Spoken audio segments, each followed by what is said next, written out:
Good morning. Good morning. Welcome back to Bookeemonsters. My name is PK. It is Wednesday, June the 18th. We're here to look at the new releases that are published in this week. And on Wednesdays, it is romance and women's fiction because it is Wednesday, June the 18th. Books published this week. Romance, women's fiction. Hope you're having a good day. Quick announcements. I don't have any sprints tonight. I don't have them on Wednesday night. Our next sprints for reading, relaxing, being creative, whatever it is that is your self-care, is tomorrow night with Thursday night at 8 p.m. Eastern. We do them 3 times a week, every Tuesday and Thursday evening, and Saturday afternoons. Let us jump into romance and women's fiction.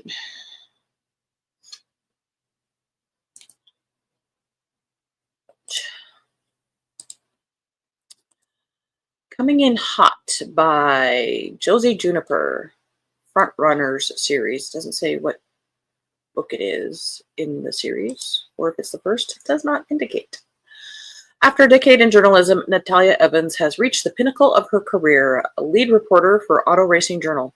Every season promises to be a thrilling adventure in the glamorous world of elite racing, surrounded by top-tier athletes and influential industry legends. The only complication in Natalia's plans, one of those legends happens to be the enigmatic drinking game.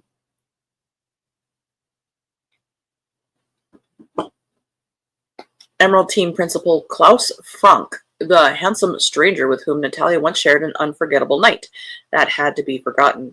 Klaus is icy, controlled, and utterly off limits, but the cracks in his reserve expose a heat Natalia can't resist as fate drags them together again and again.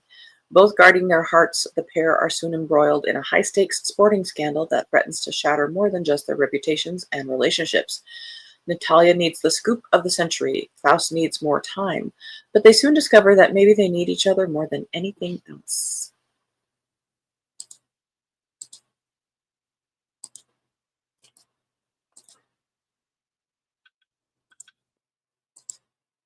Gloves Off by Stephanie Archer, 4th in the Vancouver Storm series.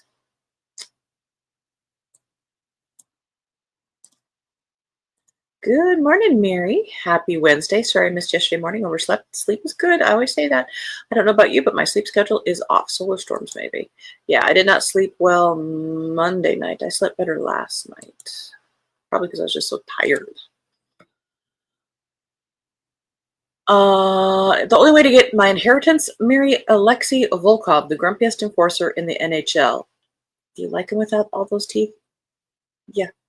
A brutally handsome jerk and the last man I'd ever fall for. In public, we act as besotted newlyweds, but in private, we're at each other's throats. He's competitive, arrogant, and surly. The guy's never cracked a smile in his life. He's jealous of my colleague, glares at my high heels, and insists he's not attracted to me. He's only marrying me for citizenship. Guess that's legal. Fighting with Alexei is more fun than expected, though, and beneath his grouchy exterior, Alexei is surprisingly caring, protective, and generous. He cooks for me and worries about my safety. He sends me flowers with secret meanings and spends way too much money on me. He makes me sleep in his bed and calls me his wife. For a guy who'd said he'd never fall in love with me, Alexei's doing a good impression of it, and now I'm wondering if this marriage is fake after all.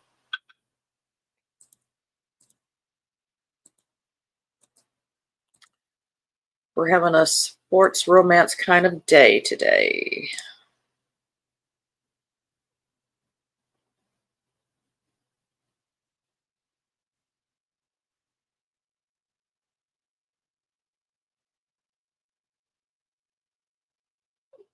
Sorry, Steve is on the road. Heartstrings and Helmets by Alexa Aston, 1st in the Hearts of Hawthorne series. Welcome to Hawthorne, Texas, a place where many former citizens return, drawn to their hometown's slower pace and family values, finding lasting love and happiness. A man who's gained fortune and fame, a woman who's known heartbreak and despair, a second chance for a couple who went their separate ways years ago. As a wide receiver for the Dallas Cowboys, West Sutherland walks away at the peak of his career, ready to find a quieter life in his hometown of Hawthorne, Texas. He's hired by his former high school coach and mentor and will have a place on the Hawks coaching staff next year. He's surprised to find Kelby Blackstone in town, the girl he's never forgotten. Kelby Blackstone married her college boyfriend who was drafted into the NFL. Injury prone, he turns to alcohol and drugs, and Kelby divorces him. Divorce. Why is this impressive tense? She moves to Dallas and forges a new career path in life until she receives devastating news that her father has suffered a stroke. Why is that in the past tense? Although as teenagers, West and Kelby maturely agree to go their separate ways after high school, running into one another in Hawthorne 14 years later causes unresolved feelings to resurface for them both. They decide to explore what they missed out on the first time. Finding their shared past and old friendship soon grows into deep feelings for one another. The road to love is never easy, however, and they must deal with obstacles in their professional lives, even as they find strength in their shared passion for their hometown and each other. Will a second chance at finding lasting happiness be in store for West and Kelby?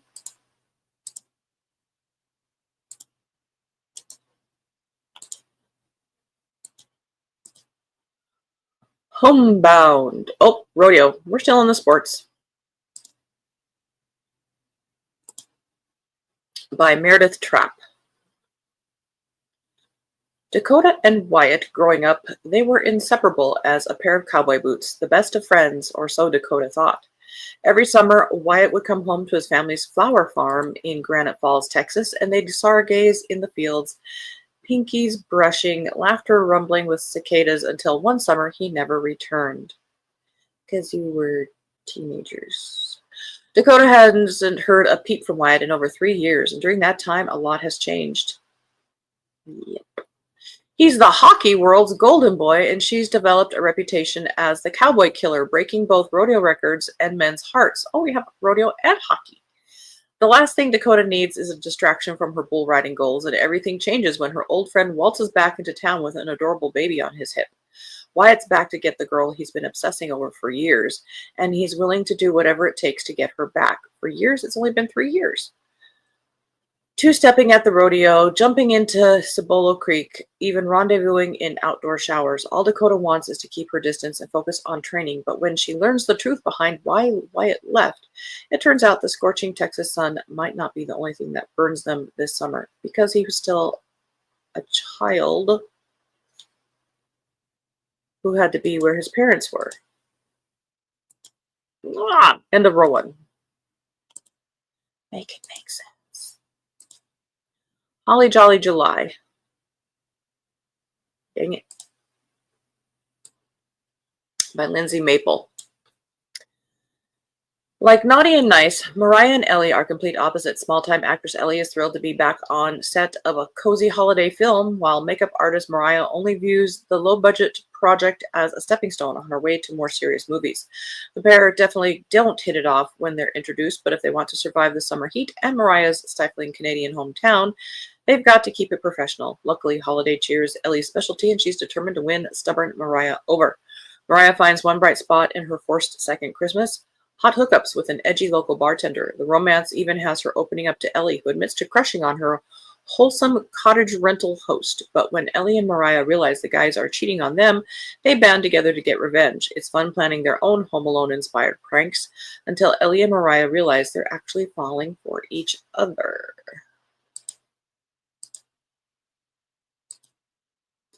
Ashley Poston has a new one. This one is going to have a lot of people squeaking.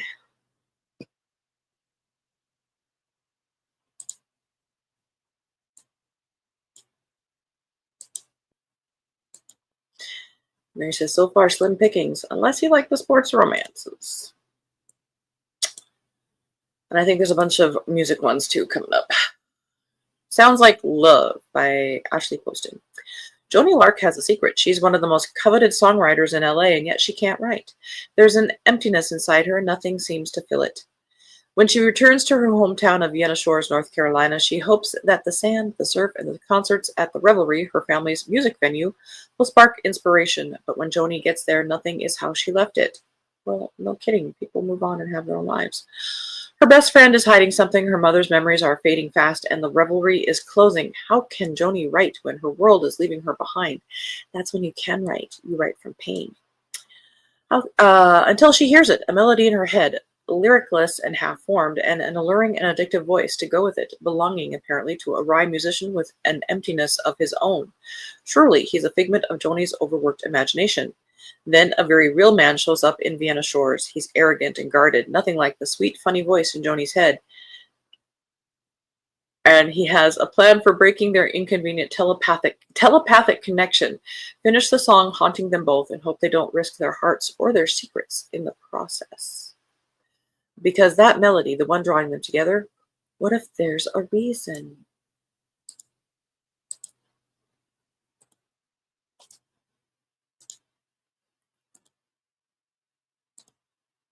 Legends of Gold by Mary Keneally. Could be Connolly, but it's kind of spelled Keneally. Second in the Golden State Treasure series.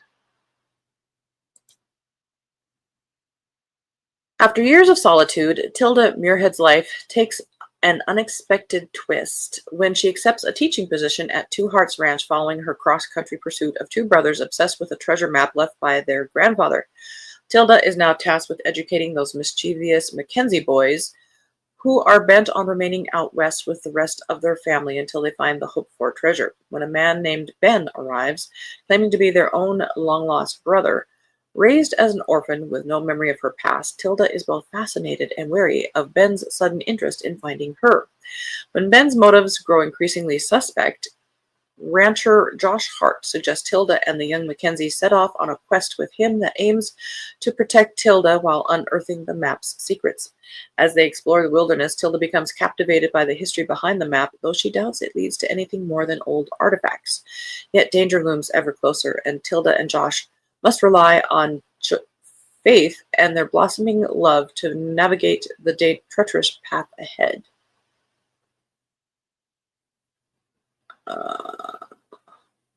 Okay, that's where Josh came in on. Okay. I'm like, wasn't his name Ben? No, Ben's apparently the bad guy. Pay attention, PK.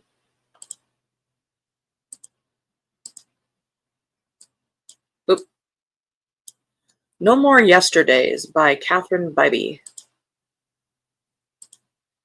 Third in the Heirs series.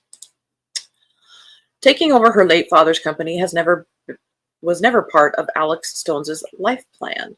But now, sitting in the CEO chair at Stone Enterprises, she's resigned to living her life alone.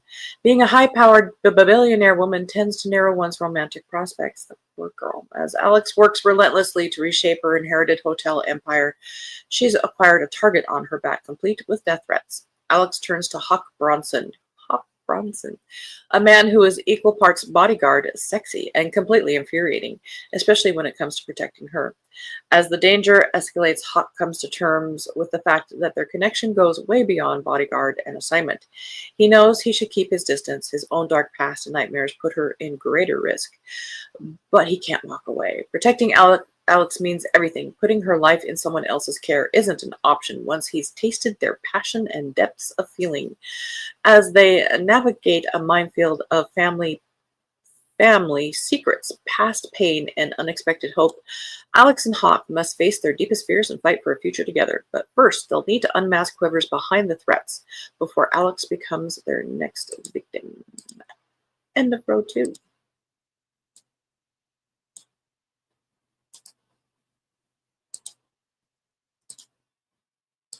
Race to the Beach by Jennifer Fay. 7th in the Turner family of Blue Star Island series.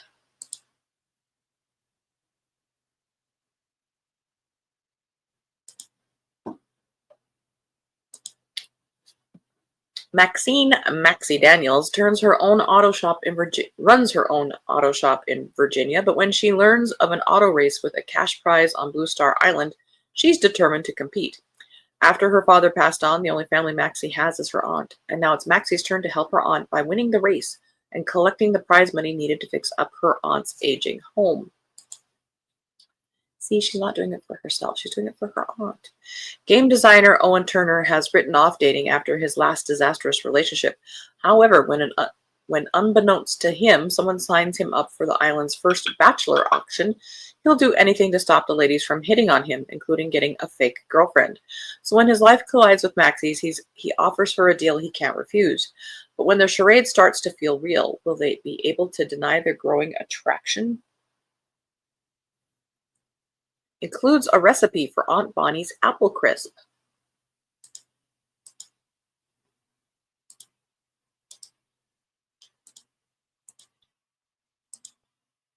Seven-Year Itch by Amy Dawes. Second in the Mountain Men Matchmaker series. All I wanted was a casual +1 to my brother's destination wedding, but those idiots on my family tree hacked my dating profile and sabotaged my quest for the perfect weekend fling.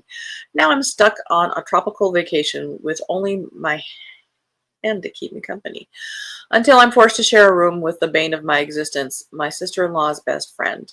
Dakota has hated me for the past 7 years. I wasn't losing much sleep over her screaming rants because she was some other guy's problem, or she was, until she got divorced. Being stuck in paradise with a woman who loathes your very existence doesn't sound hot, but after an unexpected moment in our shared palapa, she starts screaming at me differently. Oh, God. What happens in paradise stays in paradise. That is until Dakota shows up on my mountain with a proposition. Be her wingman to help her regain her pre-divorce confidence. Suddenly, Dakota's not the person I love to fight with. She's the one I want everything with.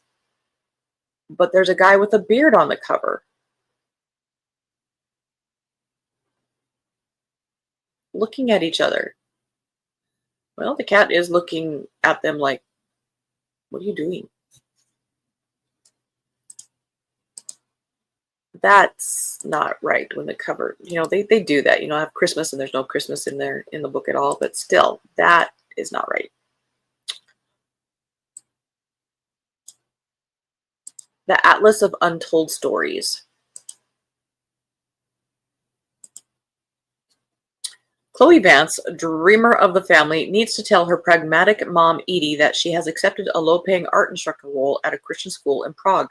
Her older sister, Lauren, the responsible one, is doing all she can to hide the fact she's been fired for a foolish mistake and is desperately seeking her next career move. Meanwhile, Edie, estranged from her own sister following their mother's recent death, is frankly in no mood for anything else to change. The one thing they can all agree on, life in books sure is easier to navigate than life in the real world.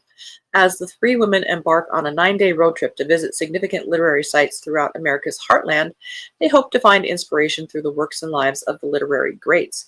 As they experience firsthand the adventure and wonder of the classics, they'll discover the value of being honest with themselves and their family about their losses and failures. Only then can they come to terms with their own needs and desires and find support from the most important women in their lives, each other.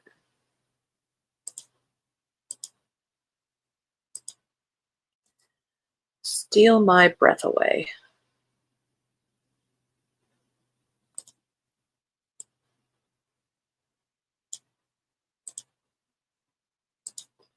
By Sarah Castile. Haley Chapman has struggled against rules all her life. As the daughter of a senator, she's expected to finish her college degree, but music is her one true love, the only outlet she has for her wild, impulsive feelings. When Haley becomes the target of a brazen kidnapping attempt linked to her mother's high-profile Senate career, the senator insists on around-the-clock protection. Having a security detail follow her around college feels like overkill, but the senator has the perfect solution. Ace Murphy was her brother's best friend and former Air Force pilot, now working in personal security as a celebrity bodyguard. He was also Haley's teenage crush and the man who abandoned her when she needed him most, breaking her fragile heart. Now as Ace poses as her boyfriend on campus, their personalities clash. He may be her protector, but to Haley, Ace is just another obstacle to her freedom and a painful reminder of her past. But as the threats escalate, their forced proximity ignites a connection they can't ignore, one that could either save them or break them all over again. And Mary, we've got a dress coming up. That's the end of that row. And it is hot pink.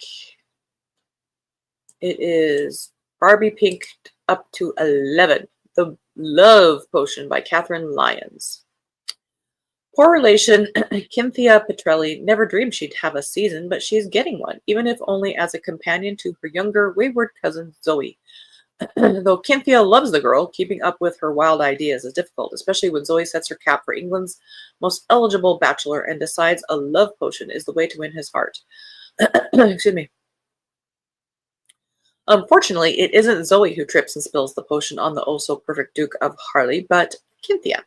And before long, she finds herself the center of a scandal and unexpectedly the object of his desire. As Cynthia's reputation unravels, it is Cynthia's with a K. The Duke can't resist acting as her unlikely champion, but society expects him to marry for advantage, and his mother is demanding a proper alliance. Yet the Duke finds himself increasingly bewitched by the one woman he's forbidden to pursue. It's an impossible situation, but then love potions aren't for the faint of heart.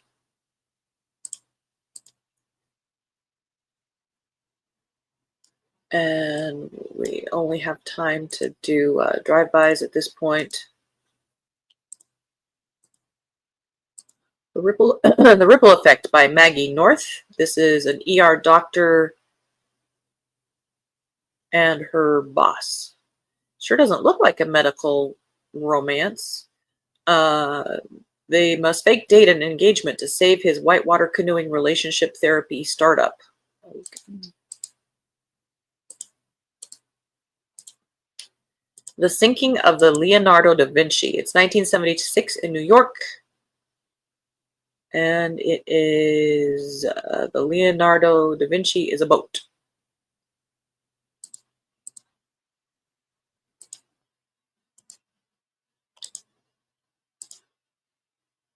And the last one, The Sopranos' Daring Duke by Suzanne Dunlap, second in the Double Dilemma romance series. A princess with a scandalous secret, a duke desperate for a wealthy bride, a debutante torn between duty and passion.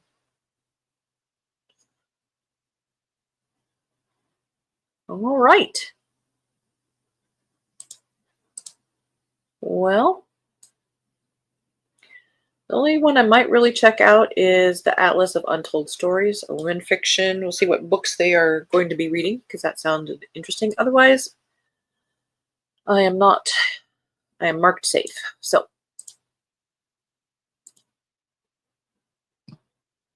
that is it for romance and women's fiction being published this week. Mary says, maybe I'm getting too old for romance. It all seems so formulaic and juvenile. No, we are aging out probably, but it's also, they're just not, it is formulaic and juvenile. You have hit the right words. Need to get an attitude change for sure. No, snarkiness is good. Embrace the snarky. Thank goodness there is at one with a proper, yeah, the dress. We have one hot pink dress.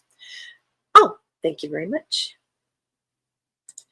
And any luck on the service manager front? No, we're not really looking right now. We are just toughing it out. But thank you for asking. All righty. Do you have any plans today, Mary? You don't have to go to the library, do you? Many thanks, and hope you're having a great day. You too. Back at you, baby. Thank you. Thank you. Hope you guys have a very good Wednesday. Again, I don't have any sprints tonight. Our next ones are tomorrow night. And tomorrow's morning show is fantasy and science fiction. Please be safe out there. Have a very good day. Read good books. And as the banner says, don't be a bookworm, be a bookie monster. Nom nom. Have a good day and God bless.